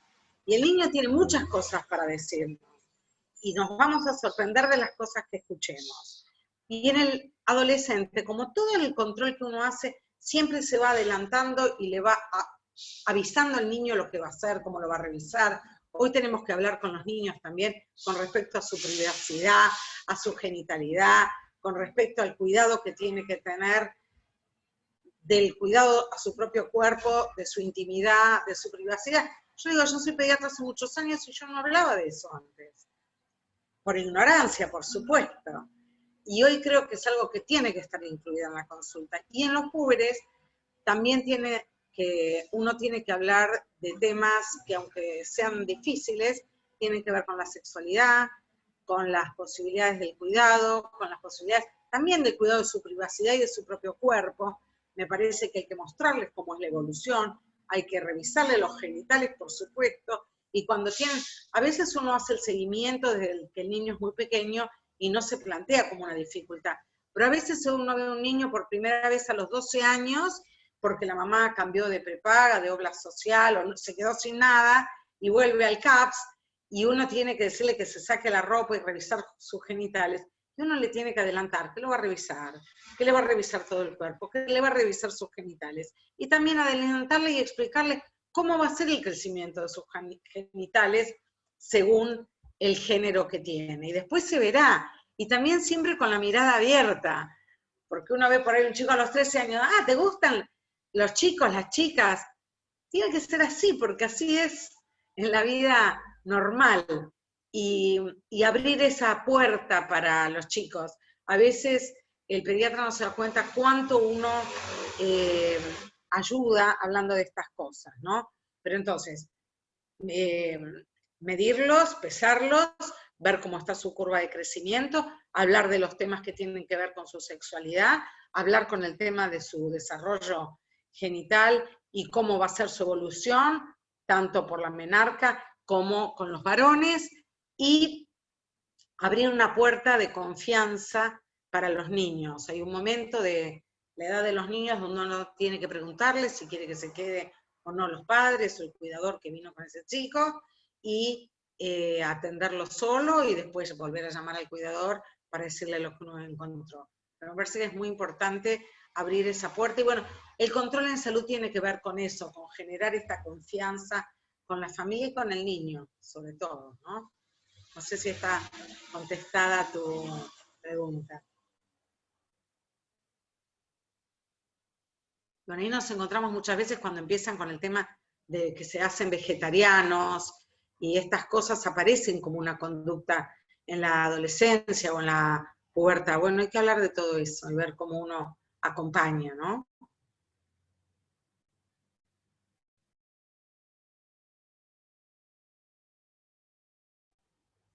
Estás muteada. Excelente en el chat, así que está contestada la pregunta, Liliana.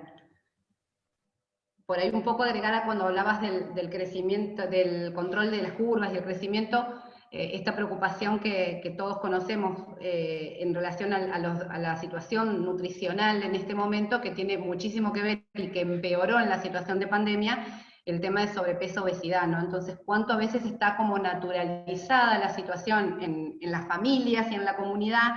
Y de repente el progreso, la velocidad de crecimiento no la vemos, no ponemos esto en palabras o ni siquiera interrogamos o abrimos el juego a poder conversar, más que hablar de interrogar en la anamnesis, sobre los hábitos alimentarios y lo que es en la preadolescencia, adolescencia, así como hablabas de esto de los adolescentes que adquieren hábitos alimentarios vegetarianos, también esto de los malos hábitos, los malos horarios, la comida chatarra, el sedentarismo, y que realmente define un montón de cuestiones de salud integral, de salud física, de salud psicológica, de situaciones de bullying en la escuela.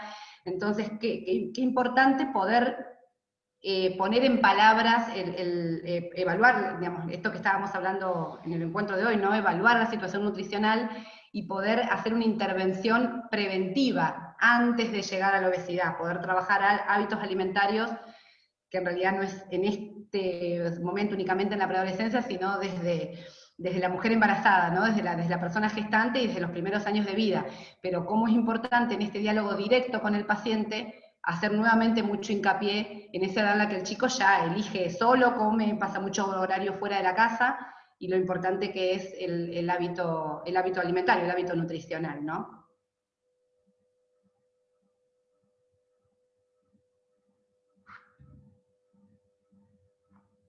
Una cosa que quería agregar, cada vez que hablan algo me voy acordando de otras cosas.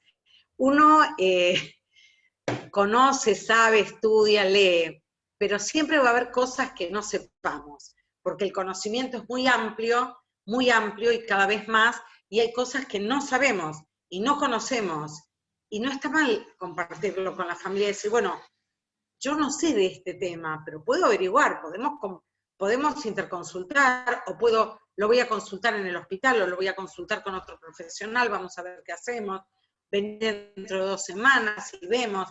No estamos obligados a saber todo, lo que sí estamos obligados es hacernos cargo de aquello que nos tocó. Entonces, como veo acá muchas caritas, o por lo menos muchas fotos muy jovencitos, no podemos saber todo, pero hay que hacerse cargo igual de aquello que no sabemos para poder resolverlo, ¿no?